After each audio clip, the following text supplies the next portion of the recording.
this, one of this, three of these, and five of these. I need to cut me out some more of these, and then we can take it into the bedroom and line it out.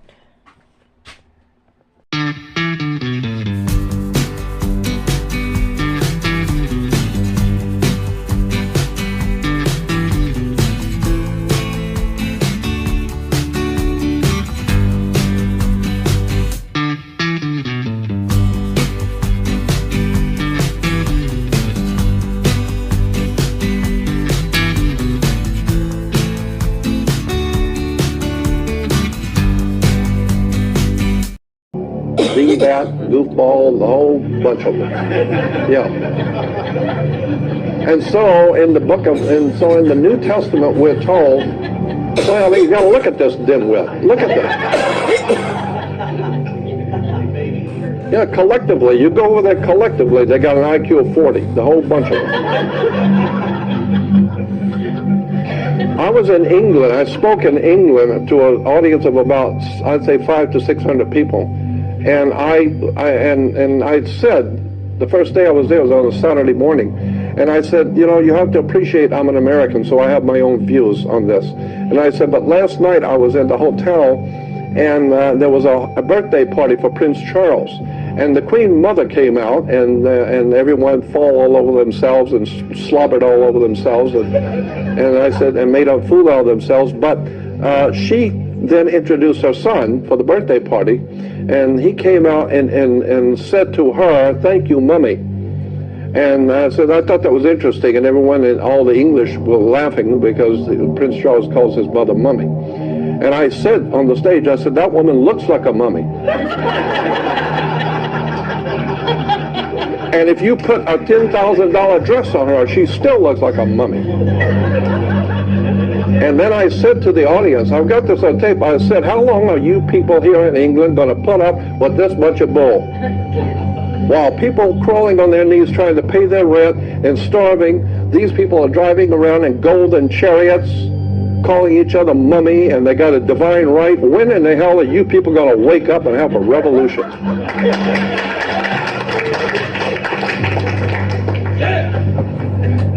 I have no respect for anybody who puts themselves above any other human. We're all created by the same God. But, and then the Apostle Paul goes on to say, for we wrestle not against flesh and blood, but against principalities, against powers, against the rulers of darkness of this world, and against spiritual wickedness in high places. So we're not at war with government. We're at war with these Elohim, these ancient gods who've been manipulating the human race. I've had enough of them. Interesting. I think we've got a few minutes here, but you might want to read Don Juan, Carlos Castaneda's book, where Don Juan talks about the gods who are creating us. I'm not going to go through this because it's too long. But just go and read Don Juan, where Don Juan, the Mexican shaman priest, said that there are aliens who look like us in his book. Carlos Castaneda's books are very famous. But he said in his book that Don Juan, the Mexican spirit teacher, said that there are aliens who look like us, but they have been manipulating us and lying to us and tricking us with their religions, their governments, the way that we think, their education. All these systems are being controlled by aliens who look like humans, but they're not. And they're very, very dark and evil. And they're manipulating the whole human race. And they have been from day one. And I thought to myself, reading that, well, that's what I'm saying. The same thing. What Don Juan was telling Carlos Castaneda is that we're being ruled by entities from somewhere else who have created us, and maybe there are good ones who have come from out there and who see us as a creation and who realize what's going on. They know who our creators are and what they're doing to us. So there may be good entities out there like us who want to help us to get out from under this silly nonsense of these. I don't care if they have created me. Once they have created me, I have my own mind, my own spirit. And it's just like a child. You know, the father and mother may have brought the child into the world, but that child has its own life to live, its own spirit, its own life to live. And it does not need to be crushed over by the parent. Well, the same thing is true for us humans. If we've been created by the gods, whoever they are, it doesn't matter. We have our own minds, our own spirits, and we need to start thinking in terms of connecting yourself and your spirit with the divine spirit of the universe, because we are the sons of God. Thank you.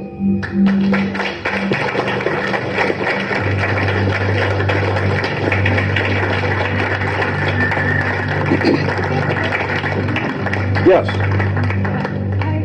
I've seen so much about the Anunnaki being reptilian, and I just would like to try to put all this together. Yeah, I think that I am totally convinced for myself, and this is just one man speaking, but I am totally convinced for myself that there is such a thing as reptile alien gods or reptile aliens. Not because David Icke says so, because I'm the one that told David Icke about it when I brought him here back in 1992. Let me finish. I brought David Icke to America back in 1992, and I sat with him and talked with him about the aliens and the reptile aliens, and I showed him all my documents on it, and he got interested in it, and today he's famous for talking about a subject that I told him about a long time ago. But I believe that there are reptile aliens here. There's no doubt in my mind about that. What about these sons of God that created us? Then we're not. No, but the point, as I made before, there are many different kinds of life forms out there, and maybe some of them have come here from other places in the universe who, on their planets and on their system, they were reptilian. And they have come here, like all the other different kinds of aliens that are coming here, and they're messing with us. It's just like a party, and when there's a big party and they have party crashers. Gangs come in from other places to come into the party, and they're coming in and saying, "Hey, these are y'all a bunch of young teenagers. We're grown men like a motorcycle gang," and they come in and take over everything, and take over the whole party and destroy everything. What about them being carnivorous, and particularly with our children, all this message? Yeah, I know. I mean, there's a whole story behind that. I can take you right now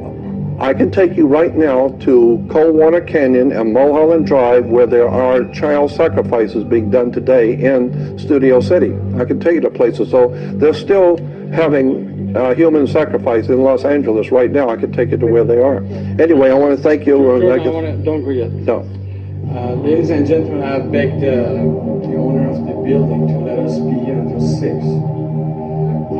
We're going to be here until 6. Whoever want to go on 5 or earlier can go. And Mr. Andrew Bishago is here in the back. He will need 1.5 hour minimum because he has a long PowerPoint. So if you leave at 6, we started at 4:30. What time is it? 4:30. Yeah, you want to have a break for about 5 minutes? 3. We don't need. We do. 3 o'clock. Yeah, it is 3 o'clock. Yeah, 4:30. We Love to be able to ask me. 4:15 we will start. Andrew, we might have. Fascinating. Hold on a second. We might have a question. We have a lot of questions and answers.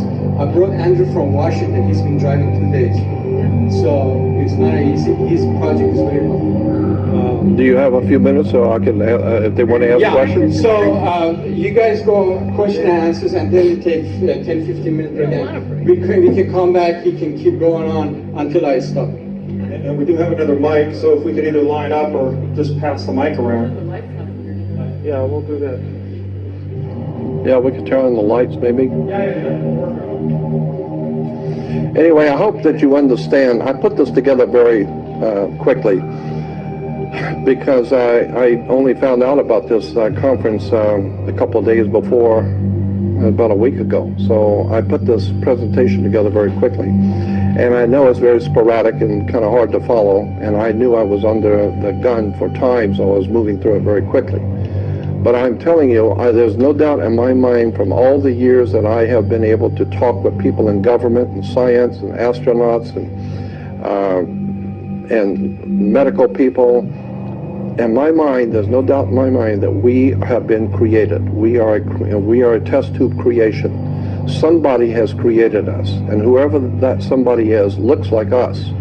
So they have taken all those Neanderthal and the ancient hominid creatures, which the world is filled with them. We know they're there because we're finding them everywhere, but they don't look like us. So we are a special creation, which is why the Bible says in Genesis, the gods said, "Come, let us make man in our image, after our likeness." Because for being so great, he's not that great. A bunch of hairy people out there eating each other and living like animals. So let's take one of the females and procreate with her and see what comes out of a connection between the gods and the indigenous creatures here. So I don't think evolution is the question. It's intervention is the question. Not that we evolve, but somebody intervened in our natural evolution and came here and crossbred with the indigenous creatures and created us. That's why one half of human is animalistic, other half is angelic. Because there is that part, like the Apostle Paul said, there's a war in our flesh between the man that we are and the man we want to be.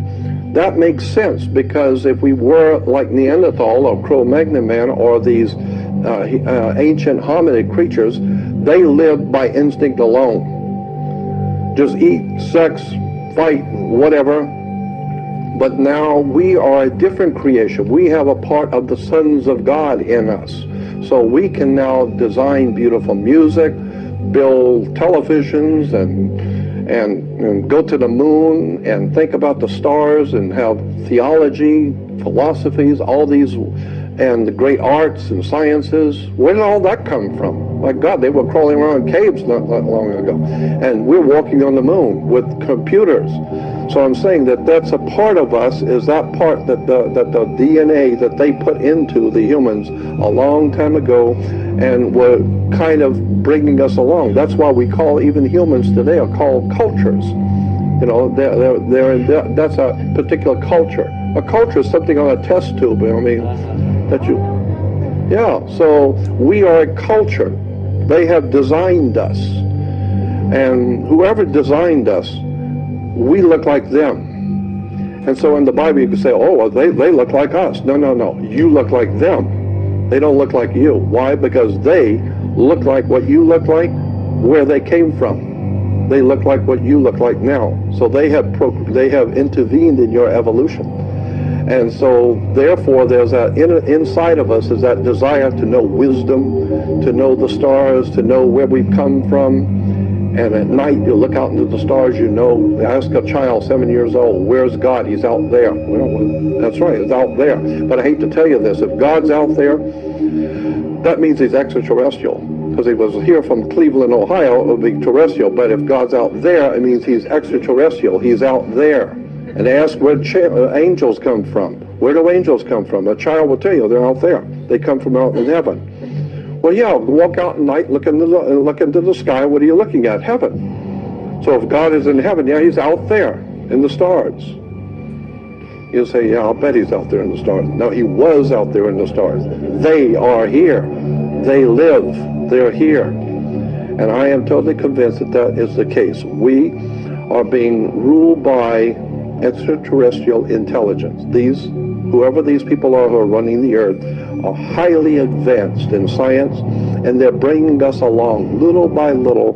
They are mutating the species. They're mutating us. We used to be back in the 20s, just regular people, poor people working. Now we're getting sophisticated with computers and Hollywood, and we're moving now into the concept of procreating with the brain and the computer, going to the moon. It's a whole different kind of creature is being developed right now. By who? Somebody out there is messing with us. And so I'm saying what you need to do is take back your own humanity and no longer buy into any religious system, no cultural systems, none of this. Start thinking for yourself. Educate your mind. Where do things come from? Where do words come from? Where do these ideas and concepts come from? I'm not buying into anybody's religion, their governments, their systems of education, none of it. I don't buy any of it. For a long time I've been questioning where do we get our knowledge about anything? Somebody's manipulating us. This is why we have something called politically correct. You've got to understand, you've got to go to school and learn what you're supposed to so you can get a job and work and fit in with the society. I don't want to fit in with society. There's nothing about society I want to fit in with, period. I just want to have people start thinking for themselves and asking questions. When I was 9 years old, say it again? No, stay. You can take it. What'd you say? Let them take a break. Yes, continue, please. When I was 9 years old, I was confirmed as a Catholic confirmation, and the nuns told us. She said tomorrow at Sunday at church there will be a confirmation ceremony, and the bishop is going to be here, and it's going to be a very important time for you children.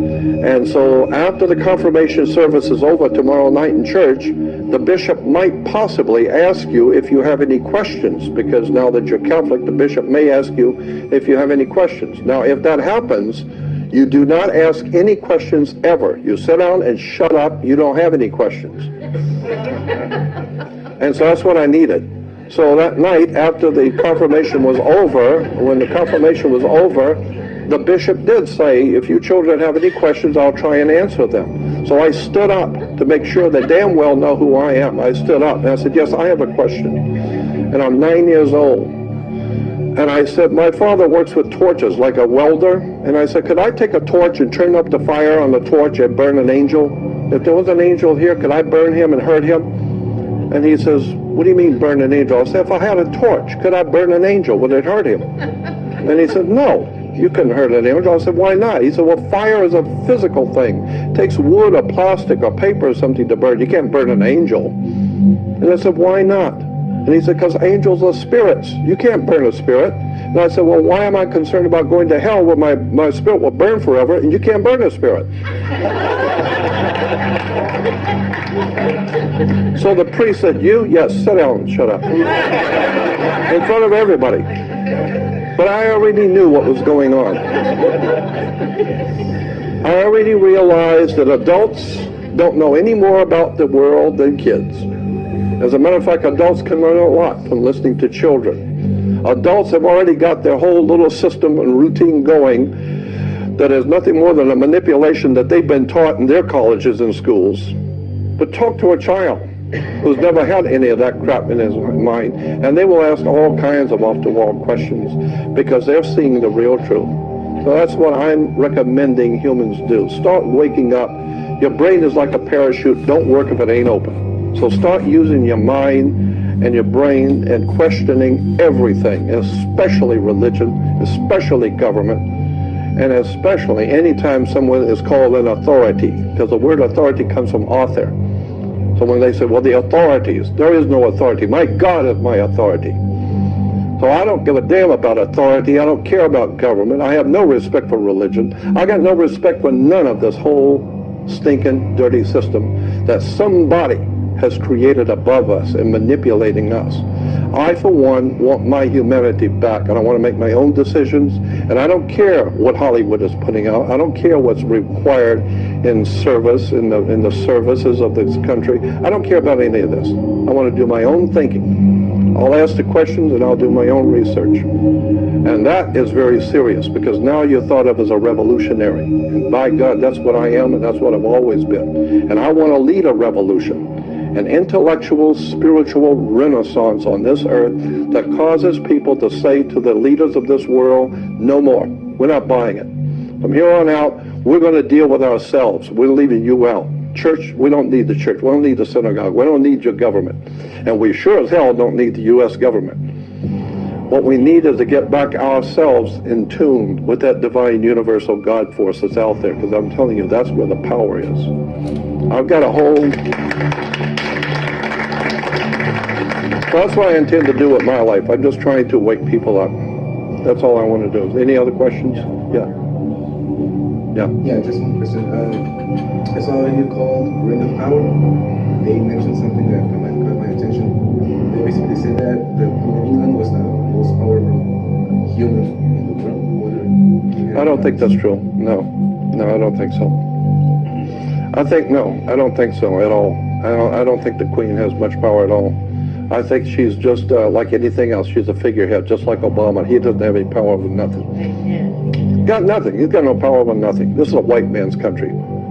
This is a white man's world. The white man from Europe dominates the whole planet.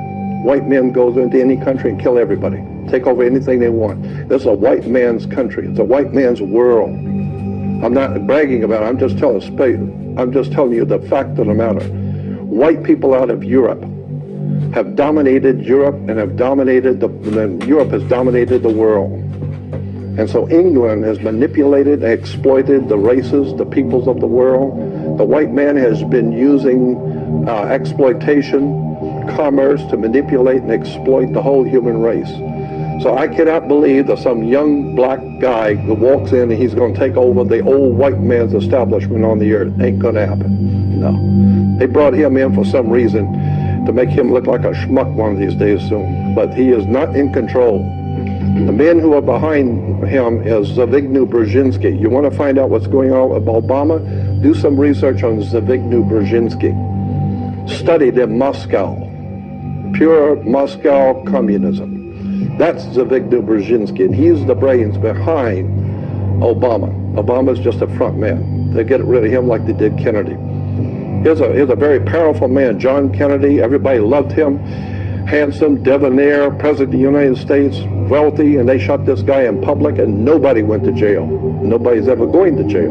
Why? Because the powers to be that run this country will kill you. You think for 1 minute you're going to get out of line and be important in this country, they'll whack you. So, as a matter of fact, the California state has a I don't know if you know this or not, but the mafia have their own license plates in California. Did you know that?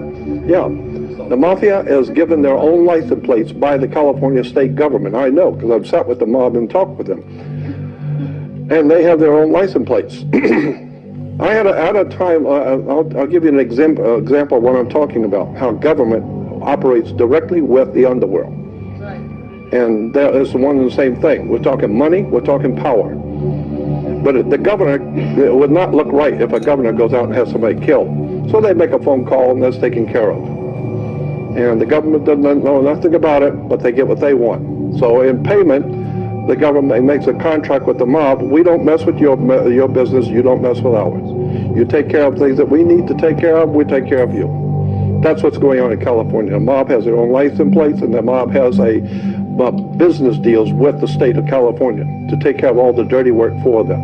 So as far as I'm concerned, and I've been told by FBI agents, I had an FBI agent call me in my office in Glendale and tell me, Jordan, we've been watching you for a long time. We know what you're doing. And as of this moment, and this was quite a long time ago, about 12 years ago, but he said, as of this moment, the government, your government, does not consider you to be a threat yet. He said, but we're watching everything you do, everywhere you go, we're watching you, but we don't consider you to be a threat because people are hearing you, but they're not listening. So as long as people are hearing you, then you're all right. But when people start to listen to you, now that's different. Now we're talking politics. And so we'll have to take another look at you then. I have had federal agents talking to me about what I do. I've had FBI people talking to me about what I do. And I've been threatened by federal government. So I know what they can do, and I respect them because they will kill you. In this country, you can be killed. If you know something you're not supposed to know, or if you're talking about subjects you're not supposed to talk about, they will kill you. Now, first of all, they would prefer just putting you in jail, finding some misplaced comma on your income tax and send you away for 30 years. But if that's not going to work, then they'll just kill you. You'll be killed coming out of a restaurant one night, and there's some lone gunman, and everybody will be there sobbing at your funeral. But the real story is they whacked you because you shut your mouth out. You're talking too much. You know too much and you're talking too much. So I'm saying that America is in very serious trouble because the people have not been told what's going on. They haven't been told how this world works. The world, I'll give you some freebies. It took me 48 years to learn this. Well, let me tell you some of the secrets that I've learned. One is that nothing in this world works the way you think it does. Nothing. Nothing that you understand about this world works the way you think it does. It doesn't. Banks don't loan money. There are laws, federal laws, on the books today that say, very specifically, banks cannot loan money ever. That's the law. So what are you going to the bank to get a loan for when banks can't loan money? Logic alone would explain it to you. I'm not going to put $100,000 into a bank so that you can come in and borrow $100,000 for a new car on my money. No, thank you. You're not going to take my money to buy your car, and if you don't pay for it, I just lost $100,000. That's not the way it works. No, banks cannot loan money.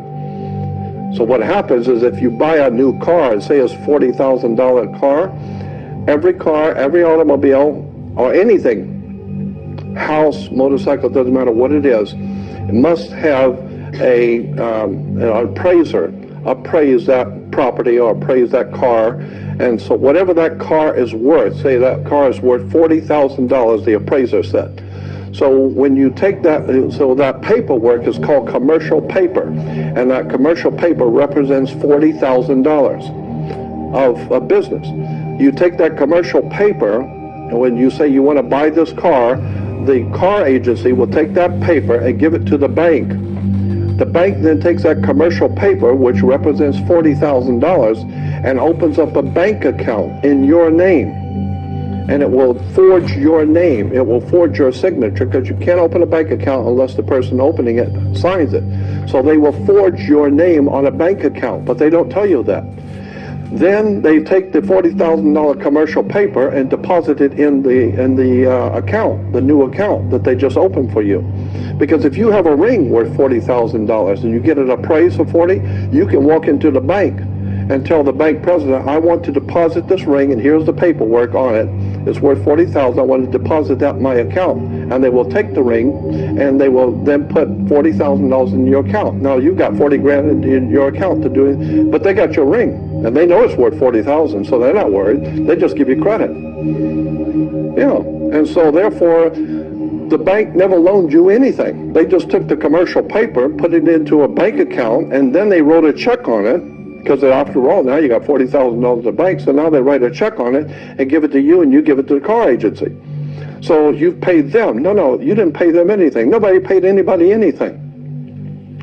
Let me explain something to you. Suppose you are a painter, and I hire you to paint my office, and you say that it will be $100, and I agree to that.